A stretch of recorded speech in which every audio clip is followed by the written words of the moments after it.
आज का हमारा विषय है थर्मोडायनेमिक प्रोबेबिलिटी। यह विषय एक स्टैटिस्टिकल मैकेनिक्स का पार्ट है।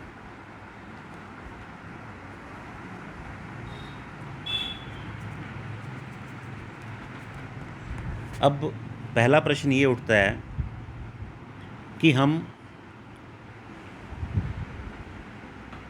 थर्मोडायनेमिक प्रोबेबिलिटी प्रायिकता को क्यों पढ़ते हैं। ऊष्मागतिकीय निकाय के अंदर कणों की संख्या बहुत अधिक होती है।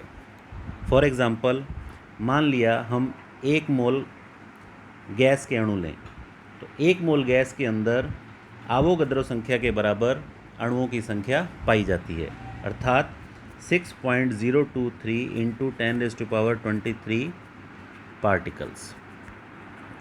ये कणों की संख्या बहुत अधिक है। अतः इस संख्या के पार्टिकल्स के लिए अगर हम न्यूटन्स के लॉ अप्लाई करें तो हमें हर पार्टिकल के लिए कैलकुलेशन करनी, गणना करनी बहुत ही कठिन हो जाएगी। अतः इन सभी गणनाओं से बचने के लिए हम प्रायिकता के सिद्धांतों का प्रयोग करते हैं। प्रायिकता के मूल सिद्धांत आप अपनी पूर्व की कक्षाओं में गणित विषय के अंदर, मैथमेटिक्स के अंदर आप पढ़ चुके हो, लेकिन क्योंकि यह भौतिक विज्ञान का भी एक विषय है, अतः हम उसके बारे में कुछ मूल सिद्धांत, मूल नियम शॉर्ट के अंदर, ब्रीफ के अंदर डिस्कस करेंगे। तो प्रायिकता, सबसे पहले प्रायिकता होती क्या है।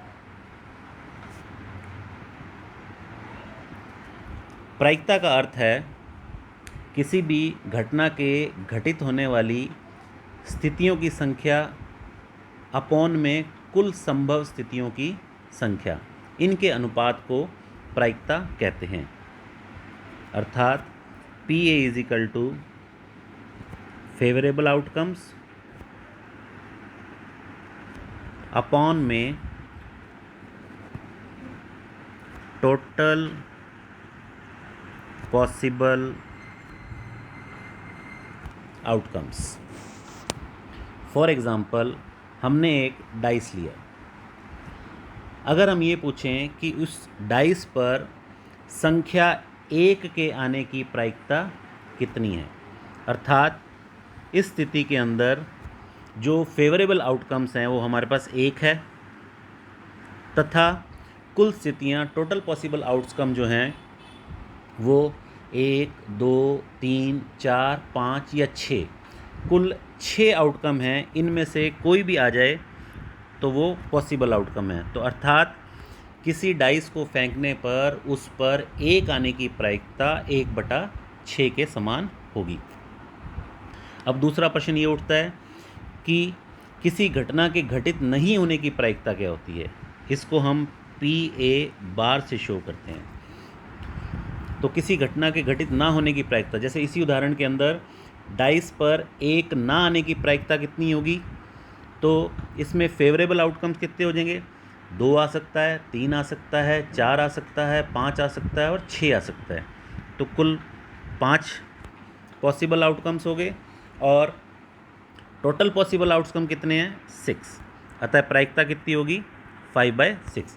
तो किसी घटना के घटित होने की प्रायिकता और घटना के घटित ना होने की प्रायिकता, अर्थात PA plus PA bar is equal to 1, अर्थात किसी घटना की कुल प्रायिकता 1 के समान होती है।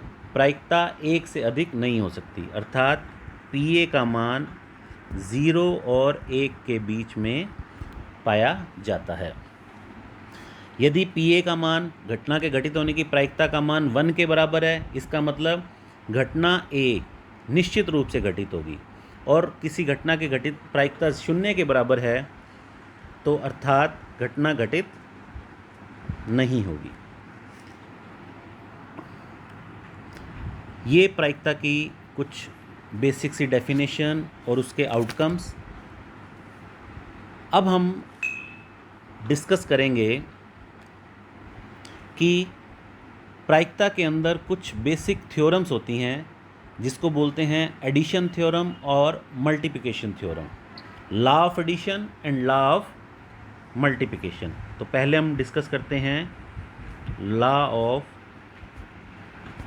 एडिशन यानी योग प्रमेय।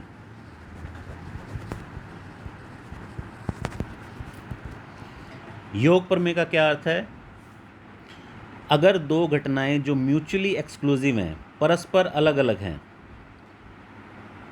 यदि किसी घटना ए के होने की प्रायिकता P1 या PA तथा घटना दूसरी घटना के घटित होने की प्रायिकता PB है, तो उनमें से किसी एक घटना के घटित होने की प्रायिकता A के घटित होने की प्रायिकता या B के घटित होने की प्रायिकता PA प्लस PB के बराबर होगी। अर्थात P is equal to PA plus PB।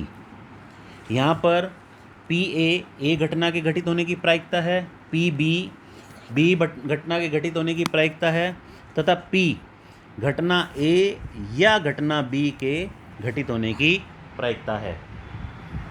अब दूसरा नियम लॉ ऑफ मल्टीप्लिकेशन यानी गुणन प्रमेय।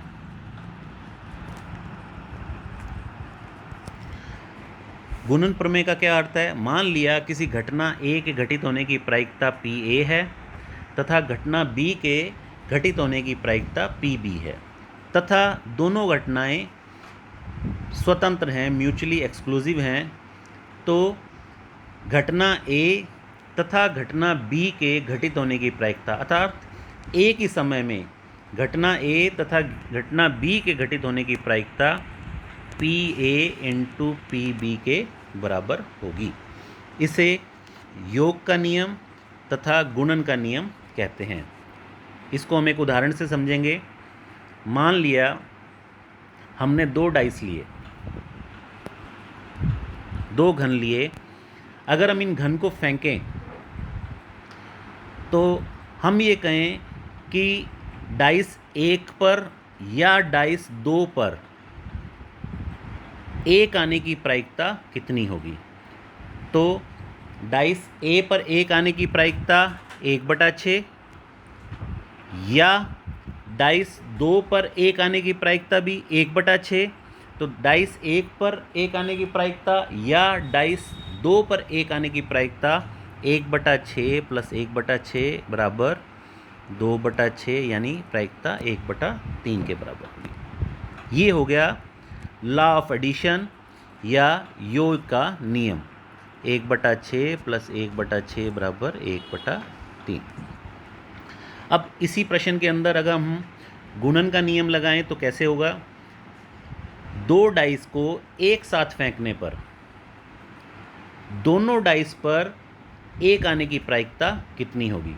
तो प्रथम डाइस पर 1 आने की प्रायिकता 1/6, दूसरे डाइस पर 1 आने की प्रायिकता 1/6, अतः कुल प्रायिकता 1/36 के बराबर होगी। ये है गुणन का नियम।